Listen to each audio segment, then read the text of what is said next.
সুতরাং বর্তমান সরকার এই পলিসি অব্যাহত রাখছেন, এটা আমরা সমর্থন করি। আপনি শীত দ্বারা উঁচু করে থাকেন এভাবে, আমরা আপনার পেছনে আছি, সেটা নিয়ে আপনার ভাবার কিছু নেই।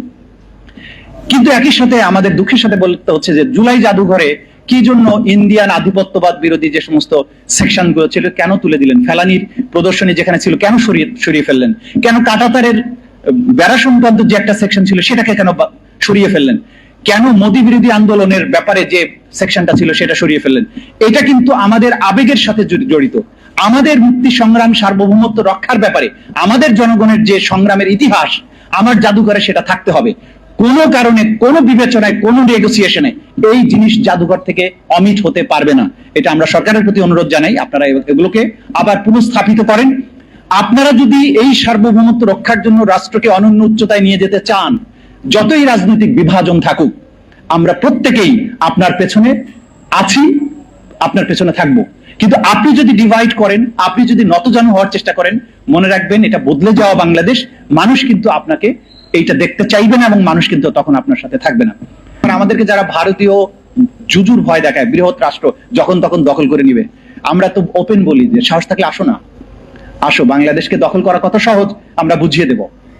আমাদের চিকেন স্নেকে আমাদের সামরিক সক্ষমতা বৃদ্ধি করতে হবে। এটা অন্য রাষ্ট্রকে আক্রমণ করার জন্য নয়, আমার নিরাপত্তা নিশ্চিত করার জন্য। আমাদের কখনোই আক্রমণ করার প্রয়োজন নেই, কিন্তু এটা মাথায় রাখতে হবে, আমাকে আক্রমণ করলে আমি তোমাকে দুই টুকরা করে ফেলবো। এই যে নেগোশিয়েট করা বা আপনার দরদাম করার মতো ক্যাপাসিটি অর্জন করা, এইটা আপনার সার্বভৌমত্বকে রক্ষা করবে। সুতরাং আমাদের চিকেন স্নেক, আমাদের পদ্মা ব্যারেজ, আমাদের বঙ্গোপসাগর, আমাদের বন্দর, এগুলোর উপরে আমার সক্ষমতা, আমাদের দখল, আমাদের ইন্ডাস্ট্রিগুলো বিল্ড আপ করতে হবে।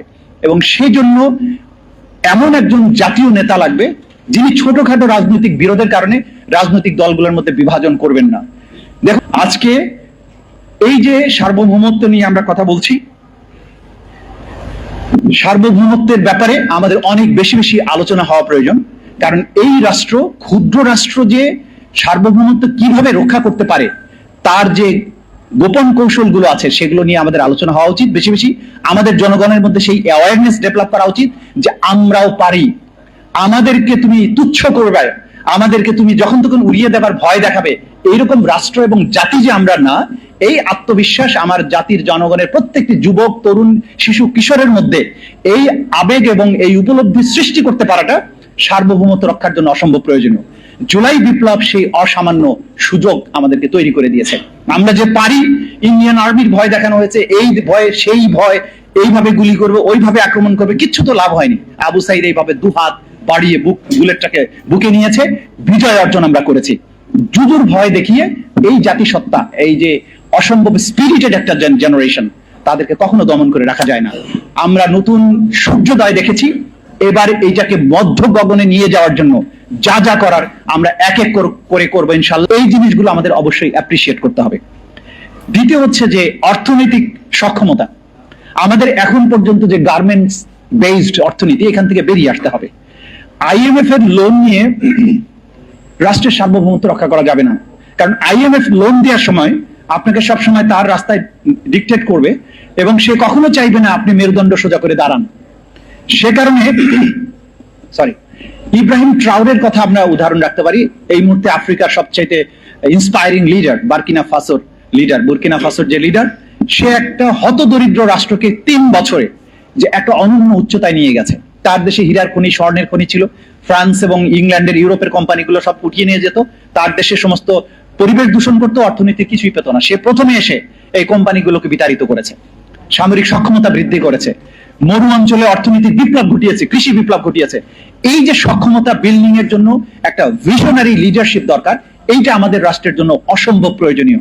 আমাদের লিডারশিপ, আমাদের প্রাইম মিনিস্টার, আমাদের মন্ত্রী পরিষদ, তাদের এই রাষ্ট্রের সার্বভৌমত্ব ধারণাটা তাদের মধ্যে পরিষ্কার থাকতে হবে, তাদের মেরুদণ্ড শক্ত করে থাকতে হবে এবং তার সাথে জাতিটাকে ইউনাইটেড রাখতে হবে। কোন পন্থাই জাতির মধ্যে যে কোনো কারণে ডিভাইডিং পলিসি রাখা চলবে না, তাহলে এটা বাংলাদেশ একদিন তাহলে পরাধীন হয়ে যাবে। তাহলে অর্থনীতির কথাটা বলছিলাম, আমাদের অর্থনীতির বড় জায়গা, এক্সপ্লোর করার জায়গা হচ্ছে বে অফ বেঙ্গল, বঙ্গোপসাগর। বঙ্গোপসাগরের তার তলদেশের সম্পদ, সির যে সম্পদ, সেটা পাশাপাশি বাণিজ্য পথ হিসাবে বাংলাদেশের বঙ্গোপসাগরের যে অসামান্য গুরুত্ব আছে সেটা আমাদের উপলব্ধি করতে হবে। দেখুন, চায়না এবং ভারতের দ্বৈরথ, আমেরিকা এবং চায়নার যে দ্বৈরথ, সেই জায়গায় বাণিজ্য রুট হিসেবে ভবিষ্যতে মালাক্কা প্রণালী যদি কখনো বন্ধ হয়ে যায়,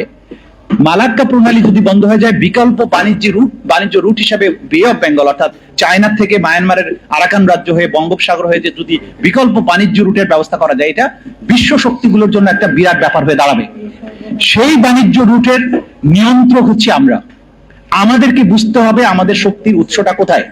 সেই বে অফ বেঙ্গলকে, আমাদের পোর্ট গুলোকে সুরক্ষিত করা এবং সেই খুলনা বা পাইকগাছা থেকে শুরু করে টেকনাফ পর্যন্ত যে বিস্তৃত সি উপকূল, আমাদের এই উপকূলে আমরা অনেকগুলোকে সি পোর্ট বানাতে পারি, বন্দর বানাতে পারি, যেটা বাংলাদেশের অর্থনীতিকে একেবারে অনেক বেশি আপলিফট করবে, যেটা আমরা সিঙ্গাপুরের পর্যায়ে পৌঁছে যেতে পারি।